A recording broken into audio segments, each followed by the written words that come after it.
G'day everybody, welcome to another episode of Automotive Carnage, and today we're going to talk Creekbed Pacer and what on earth is going on with this car.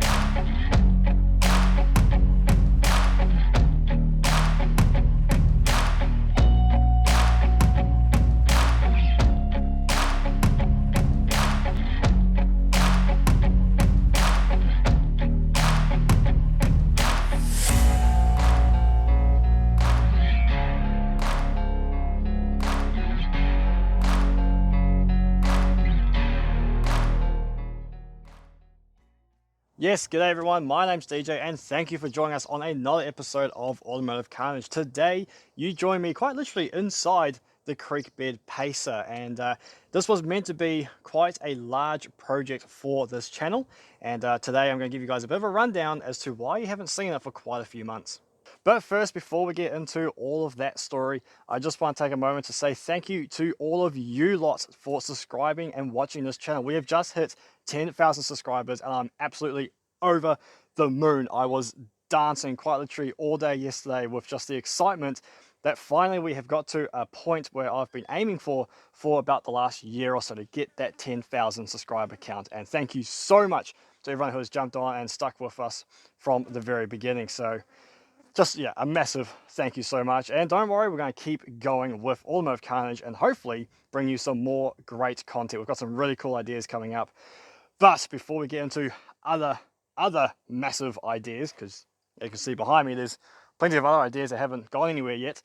Let's get into the story of this Pacer and find out what am I doing? Just what am I doing with this car?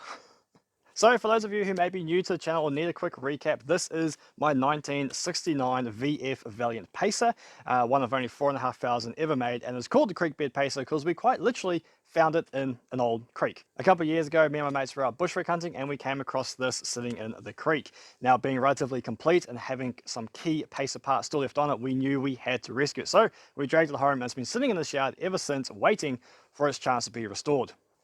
And then that brings us to late last year. We actually put out to you guys and said, we've finished the Crusader. We've done our trip to the Red Centenats in Alice Springs with Dad and Jaden. Absolutely awesome trip. I recommend you go back and watch the video on that one.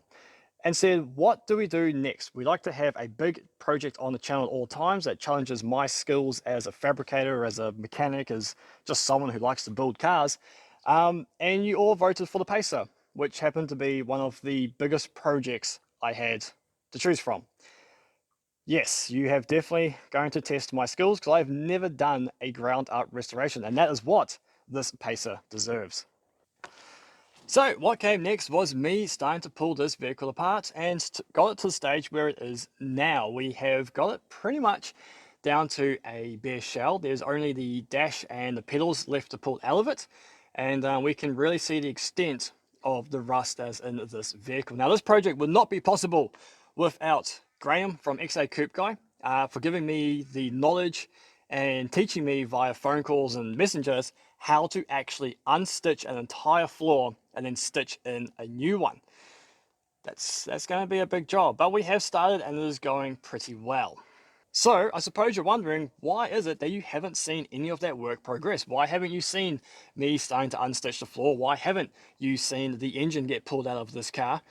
Well, a multitude of factors, one of which being that I literally just do not have the time to work on this car like I thought I would. So as you guys, I'm sure, are aware, I have recently moved my family down to our dream property of 150 acres with a massive shed, a hoist, and plenty of storage for all of these vehicles and the land to go and enjoy them, whether we're doing burnouts, tracks, racing, whatever. We haven't decided yet, but it's just going to be fantastic with that land.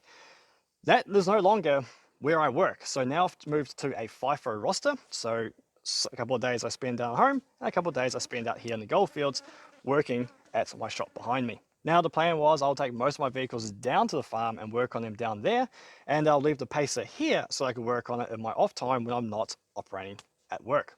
And well, unfortunately the shop has taken up any and all time I have to work on the vehicle. So anyway, enough of my roster problems. What that means is that this Pacer needs to be transported down to the farm.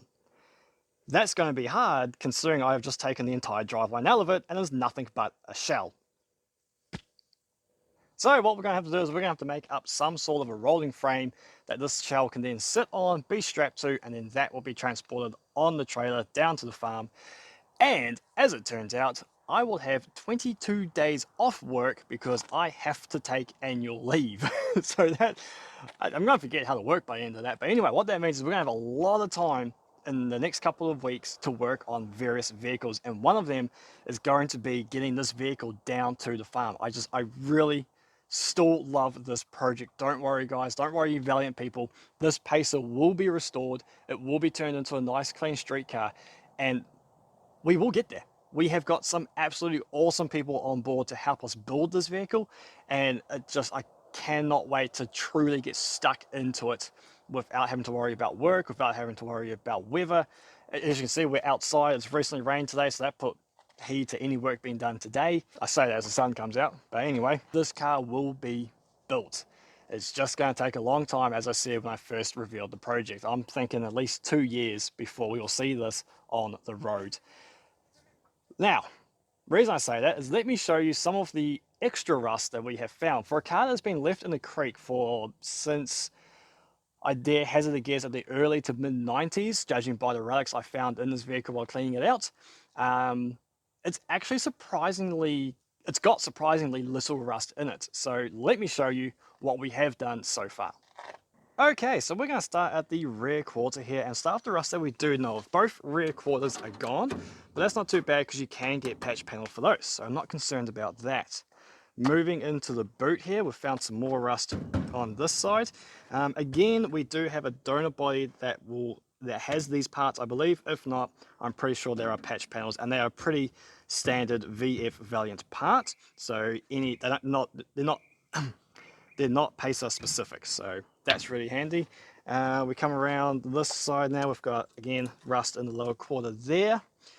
And then the floor, which was the biggest part of it, and we have started to unpick it, as I said. And it's been really fun learning how to do it, actually, with Graham's guidance. Been really, really cool. So we've got the entire back of the panel lifted up. There's a couple of welds there I need to attack with the grinder, and then we'll cut through here, and then we'll completely remove that portion of it. But in lifting this, we have learned that we have rust down here in the actual corner, which hopefully our donor vehicle will have that part. And then if we jump over this side, look back by the seat belt and the B pillar, sorry, we have rust holes down here and coming along into here as well. Again, not too worried about these because they are flat steel, so it shouldn't be too hard to patch those up. So yeah, good portion of the floor's gone there on that side. Again, we've got a bit of rust on the inner sill over there, which we didn't know about, and obviously the rust up in here. So I dare say, judging by this rust and what we found down here at the B pillar, I reckon the second skin, or the second layer, will be rusted out around here as well. But we'll only find out once we get this floor out of here. Now, once we remove the engine, we didn't find anything that we weren't expecting. As we know, it's got a crease in the chassis rail here from this front impact that it's had, plus where the steering box goes in, which is notorious on just about every generation of Valiants. They rust out in a week where the steering box actually mounts in. And then again on this side, got big rust holes here. So we need to get those professionally welded up. I am not going to attempt that because I want this car to be strong and safe.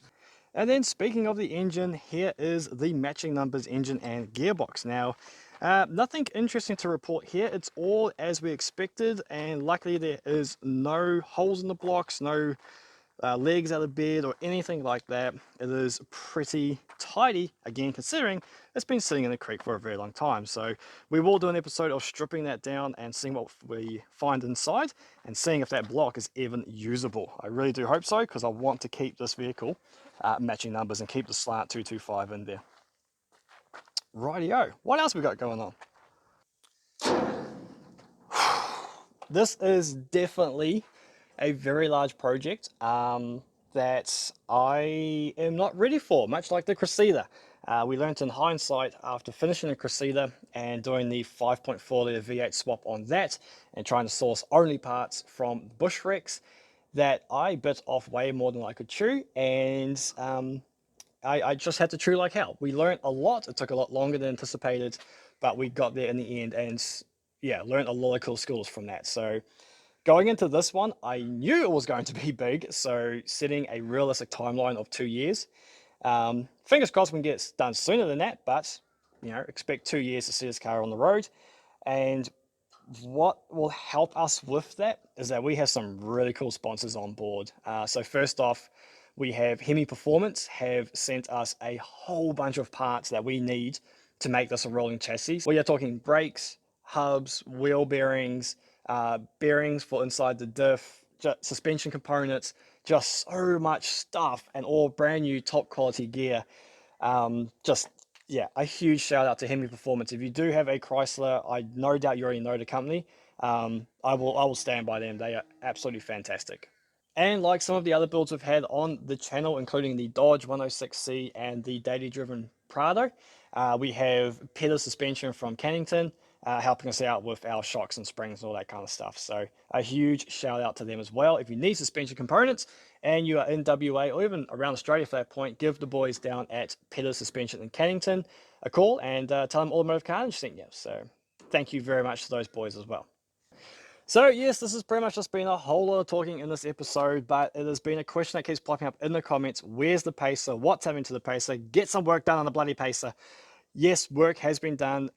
I didn't film it because my camera died while filming it. So I have this awesome shot where we're lifting this off the motor. The motor's sitting on the pallets. We've got the forklift. We're lifting up the shell. Oh, beautiful, beautiful shot. And the camera wasn't recording. Yeah. So now we make sure that we record.